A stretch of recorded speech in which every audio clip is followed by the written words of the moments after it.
2022 October மாசம் நம்ம விஞ்ஞானிகள் பிரபஞ்சத்துல ஒரு விஷயத்த பார்த்தாங்க. அது மனித வரலாறுல நாம இதுவரைக்கும் பார்த்தே இராத ஒரு பிரம்மாண்டமான காமா கதிர்வெடிப்பு.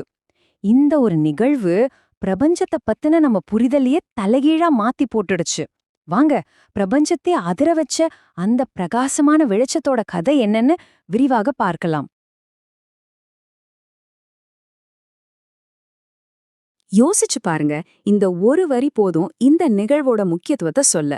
இதுக்கு முன்னாடி மனித நாகரிகம் தோன்றுனதிலிருந்து இன்னைக்கு வரைக்கும் இவ்வளவு பிரகாசமான ஒரு காமா கதிர்வெடிப்பை நாம பார்த்ததே இல்ல. இது வானியல் வரலாற்றுல ஒரு புது அத்தியாயத்தையே ஆரம்பிச்சு வச்சிருக்கு. சரி, இந்த அசாத்தியமான வெளிச்சத்தை நம்ம தொலைநோக்கிகள் எப்படி முதல்ல பார்த்தது? வாங்க அந்த நாளுக்கு போவோம். அன்னிக்கே ஃபெர்மி காமா கதிர் விண்வெளி ஆய்வகம் மாதிரி நம்மளோட பல தொலைநோக்கிகள் பிரபஞ்சத்தை வேடிக்கை பார்த்துட்டு இருந்துச்சு. அப்போதான் இது பதிவாகியிருக்கு. ஆனா ஆச்சரியம் என்னன்னா, பூமியை சுத்தி வர தொலைநோக்கிகள் மட்டும் இல்ல, செவ்வாயை சுத்தி வர ஒரு செயற்கைக்கோள், ஏன் நம்ம சூரிய குடும்பத்தை தாண்டி போன வாயேஜர் விண்கலம் கூட இந்த பிரம்மாண்டமான வெளிச்சத்தை பதிவு செஞ்சிருக்கு. பிரபஞ்சமே நமக்கு ஒரு மெசேஜ் அனுப்புன மாதிரி இருந்துச்சு. இந்த வெடிப்போட சக்தி எவ்ளோ இருக்கும்னு நினைக்கிறீங்க? இது மட்டும் நம்ம பால்வீதிக்குள்ள எங்காவது பக்கத்துல நடந்திருந்தா நம்ம பூமி ஒரு செகண்ட்ல பொரிச்ச அப்பள மாதிரி ஆகியிருக்கும். அதிலிருந்து வர கதிர்வீச்சு நம்ம ஓசோன் படலத்தை முழுசா அழிச்சு பூமியில உயிரினங்கள் வாழவே முடியாத ஒரு இடமா மாத்திருக்கோம். அப்போ இந்த காமா கதிர்வெடிப்பு, அதாவது ஜிஆர்பி, நான் என்னன்னு சிம்பிளா சொல்றேன். ஒரு பெரிய நட்சத்திரம் அதோட வாழ்நாள் கடைசியில வெடிச்சு ஒரு பிளாக் ஹோலா மாறும். அப்படி மாறும்போது அதோட 2 துருவங்கள்ல இருந்தும் ஒரு சக்தி வாய்ந்த லேசர் பீம் மாதிரி காமா கதிர்கள் அதிவேகமா வெளியே வரும். இதோட ஆற்றல் நம்ம கற்பனைக்கெல்லாம் அப்பாற்பட்டது. இந்த நிகழ்வோட பிரம்மாண்டத்தை பார்த்து விஞ்ஞானிகள் இதுக்கு ஒரு செல்லப்பேர் வச்சாங்க, BOAT, அதாவது பிரைட்டஸ்ட் ஆஃப் ஆல் டைம். இது எப்படி எல்லா சாதனைகளையும் முறியடிச்சதுன்னு இப்ப பார்க்கலாம். இப்போ இந்த வரைபடத்தை பாருங்க. இடது பக்கம் இருக்கிறது ஒரு சாதாரணமான காமா கதிர்வெடிப்பு. ஆனா வலது பக்கம் இருக்கிறது நம்ம போட். இது ஏதோ ஒரு குடிசைக்கும் புர்ஜ் கலீஃபாக்கும் உள்ள வித்தியாசம் இல்ல, ஒரு குடிசைக்கும் இமயமலைக்கும் உள்ள வித்தியாசம் சொல்லலாம். அந்த அளவுக்கு பிரகாசம். இது வரைக்கும் நம்ம பார்த்த எந்த ஜிஆர்பியை விடவும் இது பல 100 மடங்கு பிரகாசமா இருந்துச்சு. சாதாரணமா இந்த ஜிஆர்பி எல்லாம் கண்ணை மூடி திறக்கிறதுக்குள்ள முடிஞ்சிடும். ஆனா இந்த போட் கிட்டத்தட்ட 10 நிமிஷம் நீடிச்சுது. இது விஞ்ஞானிகளுக்கு ஒரு ஜாக்பாட் அடிச்ச மாதிரி. பொறுமையா இத பத்தி படிக்கிறதுக்கு ஒரு சூப்பரான வாய்ப்பு கிடைச்சது. 2 பில்லியன் ஒளியாண்டு தூரம்னா நமக்கு ரொம்ப தூரமா தெரியலாம். ஆனா உண்மையில பிரபஞ்ச கணக்குப்படி பார்த்தா அது நம்ம வீட்டுக்கு பக்கத்துல நடந்த மாதிரி. அவ்ளோ பக்கத்துல இவ்ளோ சக்தி வாய்ந்த ஒரு நிகழ்வு நடந்ததுனாலதான் நம்மால இதை இவ்ளோ தெளிவா பார்க்க முடிஞ்சது.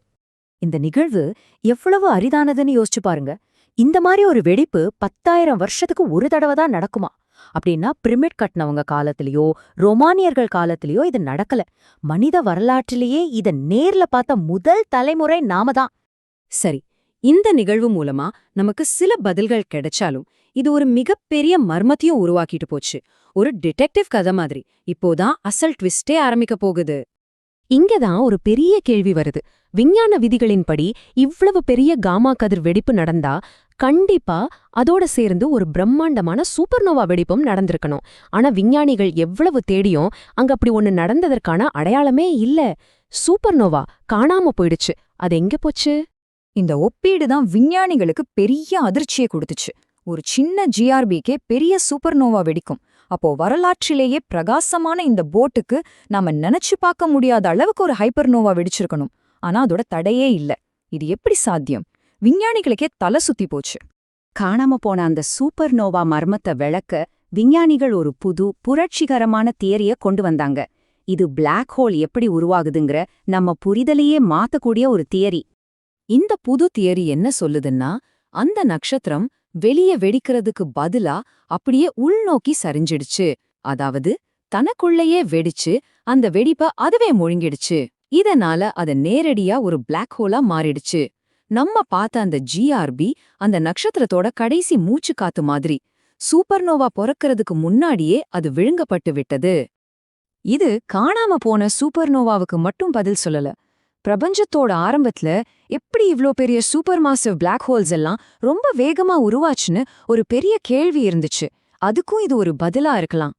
இந்த டைரக்ட் கொலாப்ஸ் முறை அந்த பிரபஞ்ச அரக்கர்களை உருவாக்க ஒரு ஷார்ட்கட்டா இருந்திருக்கலாம். இந்த போட் நிகழ்வை ஆராய்ச்சி செஞ்சதுல நமக்கு ஒரு போனஸ் பரிசும் கிடைச்சுது.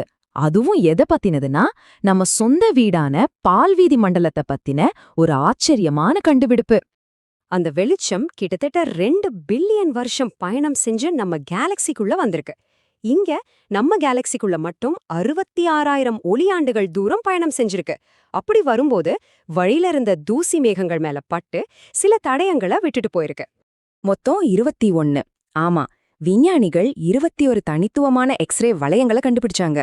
தண்ணில கல் போட்டா எப்படி வட்டவட்டமா அலைகள் வருமோ அதே மாதிரி அந்த வெளிச்சம் நம்ம கேலக்சியோட தூசு மேகங்கள் வழியா போனப்போ இந்த எக்ஸ்ரே எதிரொலிகளை உருவாக்கியிருக்கு. இந்த வளையங்களை வச்சு கணக்கு போட்டப்போதான் ஒரு பெரிய உண்மை தெரிஞ்சுது. நம்ம பால்வீதி கேலக்சி நாம நினைக்கிற மாதிரி தட்டையான தோசை மாதிரி இல்ல. அது ஒரு உருளைக்கிழங்கு சிப்ஸ் மாதிரி கொஞ்சம் வளைஞ்சு நெளிஞ்சிருக்கு. பாருங்க, எங்கேயோ 2 பில்லியன் ஒளியாண்டு தூரத்துல நடந்த ஒரு வெடிப்பு நம்ம வீட்டை அமைப்பையே நமக்கு புதுசா வரைஞ்சு காட்டியிருக்கு. நிஜமாவே நம்ம ரொம்ப அதிர்ஷ்டசாலிகள். அந்த லேசர் பீம் வர்ற பாதையிலிருந்து நம்ம பூமி கொஞ்சம் விலகி இருந்தா கூட இந்த வரலாற்று நிகழ்வை நம்ம பார்த்திருக்கவே முடியாது. 10,000 வருஷத்துல ஒரு தடவை நடக்கிற ஒரு நிகழ்வை கரெக்டான நேரத்துல கரெக்டான இடத்திலிருந்து பார்த்திருக்கோம். ஒருவேளை மனித இனம் பார்க்க போற முதல் மற்றும் கடைசி பிரகாசமான ஜிஆர்பி இதுவாக கூட இருக்கலாம்.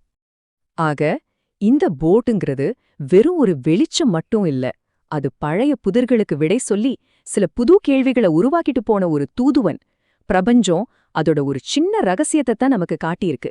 இன்னும் இது மாதிரி எத்தனை அதிசயங்கள், எத்தனை ரகசியங்கள் நமக்காக காத்துக்கிட்டு இருக்கோ. வானத்தை பார்ப்போம், பதில்களுக்காக காத்திருப்போம்.